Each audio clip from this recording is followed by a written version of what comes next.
Hello and welcome to Mrs. D's Baking TV, where today we will be making this delicious loaf of white bread. This was one of my favorite bakes recently. I've learned how to bake bread, and oh my goodness, look out family, because we're going to be having homemade bread more often. Look at this delicious loaf. Aren't you tempted? You've got to try this recipe. So follow along as I show you step by step how to make this delicious loaf of bread. I know it's delicious because I've already had a slice.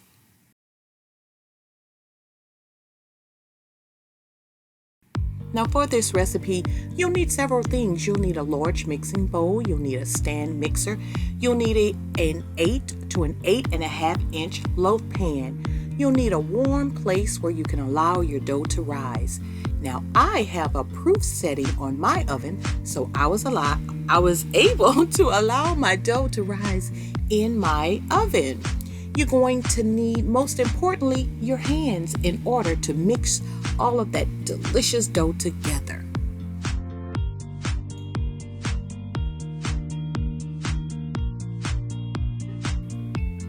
Another important thing you're going to need to do, measure out all of your ingredients beforehand. That way you're not running around the kitchen trying to figure out what's missing.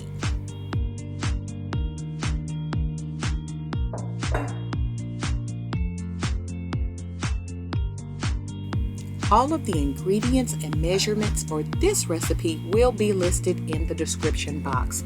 This is not my recipe. As a matter of fact, I'm getting this recipe from a new cookbook that I purchased. The title of the book is Baking with Dory. Dory Greenspan, as a matter of fact. I got it on sale at my local bookstore. The title of the book is Baking with Dory, Sweet, Salty, and Simple.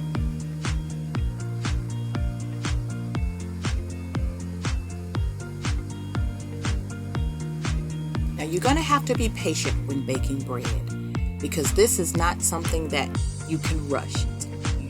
You're going to have to let this particular recipe, this bread dough, to rise 3 different times.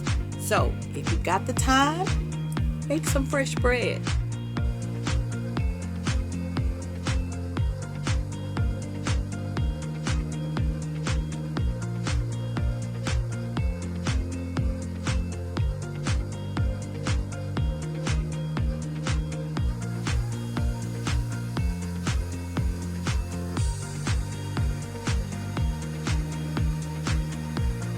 Here you can see me patiently adding my pieces of butter one at a time, because I want all of my butter to mix in with all of my flour and other ingredients. And this recipe actually called for powdered milk. That was a surprise to me.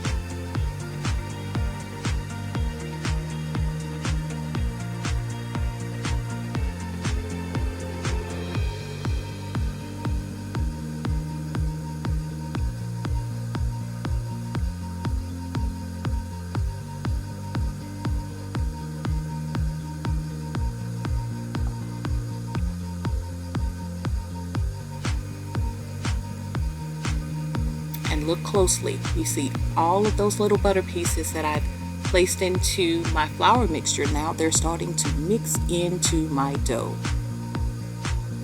Now you see here, I'm using my scraper to scrape down my bowl while the mixer is on. Don't do that, guys. Don't do that.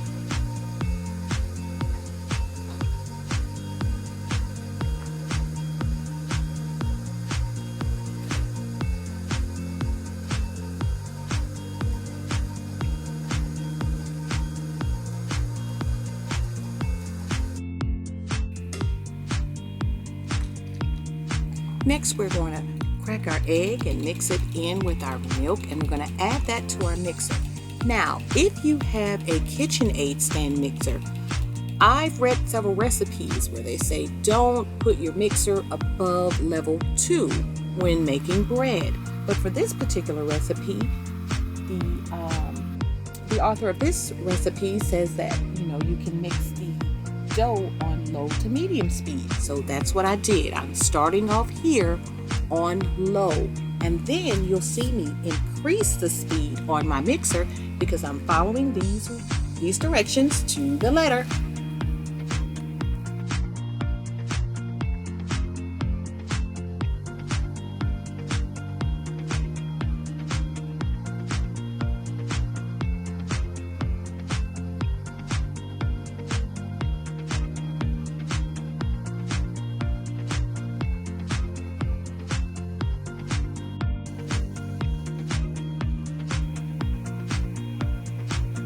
There you can see our dough hook is doing its job, mixing all of our ingredients together.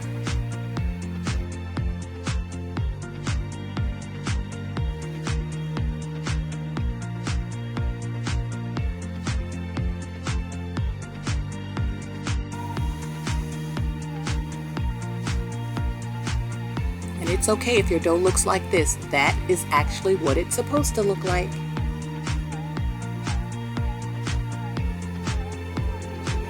And then you want to turn off your mixer and you want to scrape down your bowl just to make sure that all of your ingredients are well incorporated.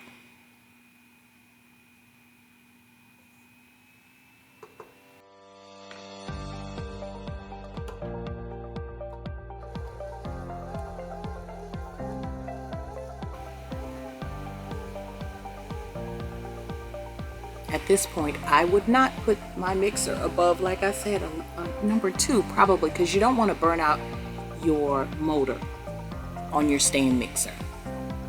And we're going to continue to let our mixer knead our dough until it all comes together and all of it is pulling away from the bottom of the bowl.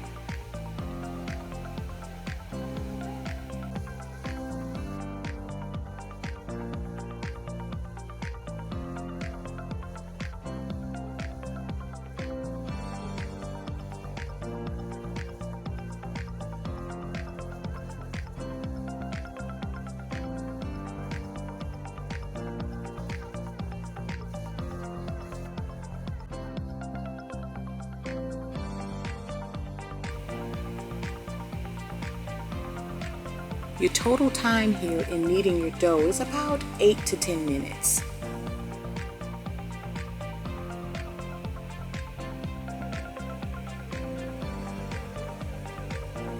But I'm showing you in real time because I don't want you to think that this is a process that you can rush.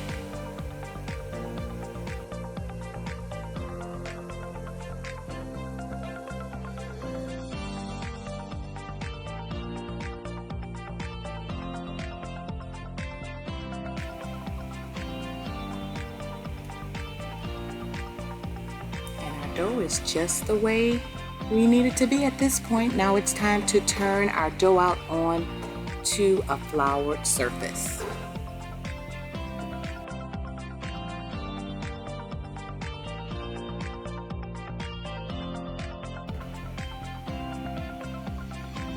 So we're going to take just about a tablespoon or so of flour our surface, and we're going to knead our dough by hand.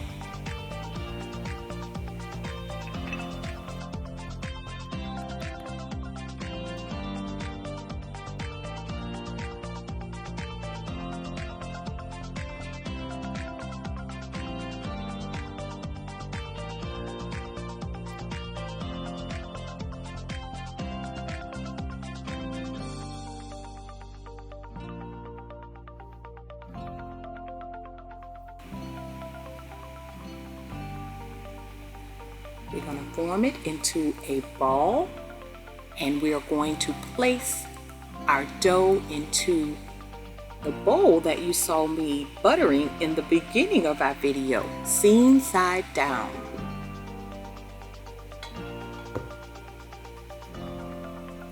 Top it with a little bit of butter because we don't want our dough to dry out.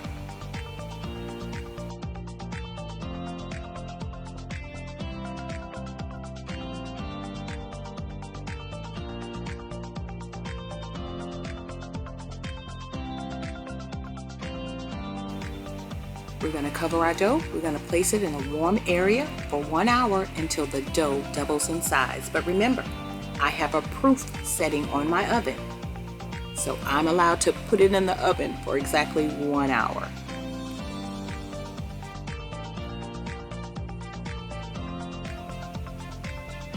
Out of the oven, here we go.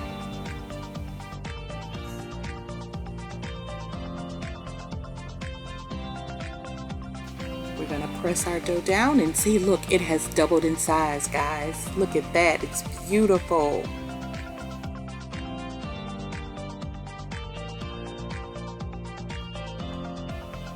Press down on our dough and take it out. We're gonna fold our dough over on it to itself again, shape it into a ball, put it back in a warm place, and we're gonna let it double in size for 45 to 60 minutes.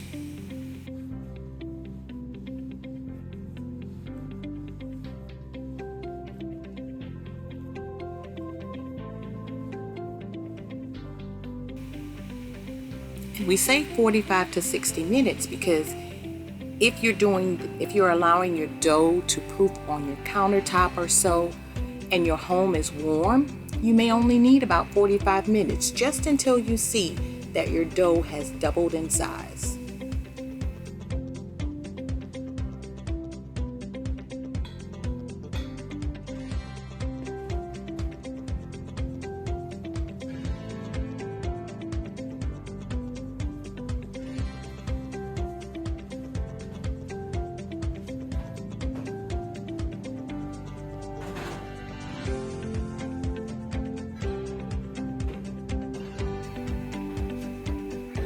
It's been exactly 1 hour.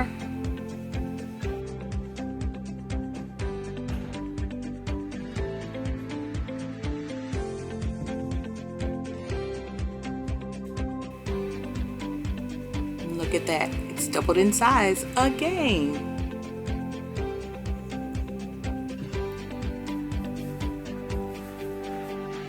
We're going to take our dough out again on the floured surface. Fold it over on itself. I'm gonna be honest, I was a little nervous when touching this dough. I was like, I don't want to mess it up, but you can't mess it up. Now it's time for our final rise. So at this point, what we're going to do is we are going to take our dough and we are going to flatten it out into an 8 by 6 rectangle.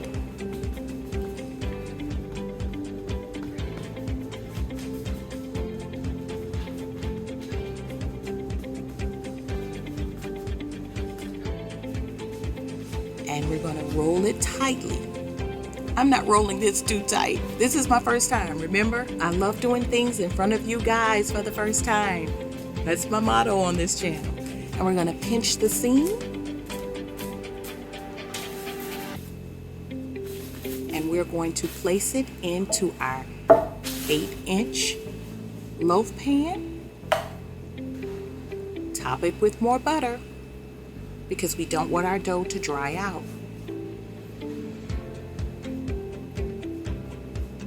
We're going to cover our dough, return it to the warm spot until it comes about 2 inches above the side of the pan.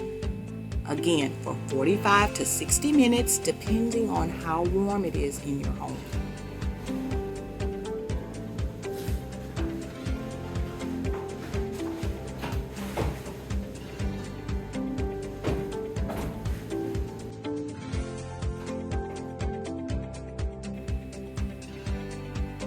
Hour later,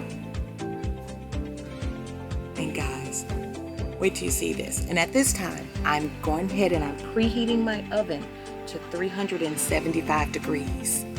Wait until you see this beautiful pre-baked loaf. Look at that. Yes, success.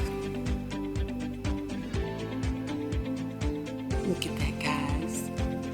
Isn't she beautiful?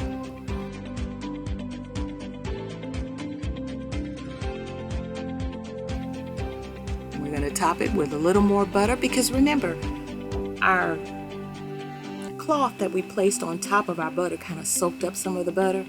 So this is our final topping of butter. But now I'll tell you, You can also top your loaf before you bake it with a little egg wash if you like, but I wanted to use butter. If you decide to use an egg wash, be sure not to get it on the sides of your pan because that will inhibit your loaf from rising and baking properly.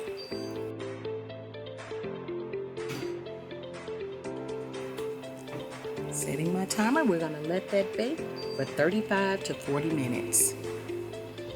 Guys, look at that.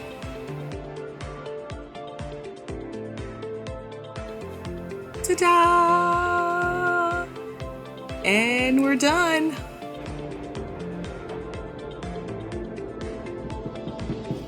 Now, you see that? You hear that? That's what you want to hear when you test to see if your bread is done. You want to hear that thud. And I'm going to take it out of the pan. I'm going to tap it on the bottom also to make sure that it's done.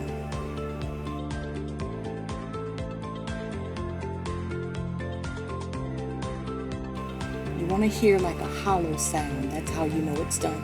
Or if you're an advanced baker and you've got a thermometer, you can insert a thermometer and it needs to be at least 200 degrees Fahrenheit in the center of the loaf.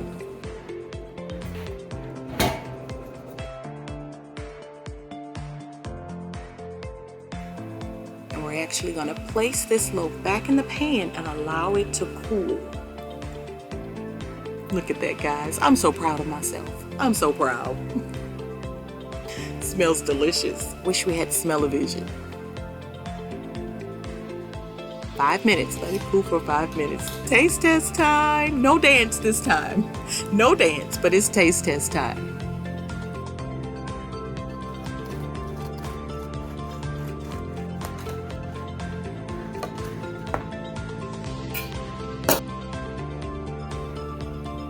It smells absolutely delicious. Here we go. Here we go. Yes. Yes.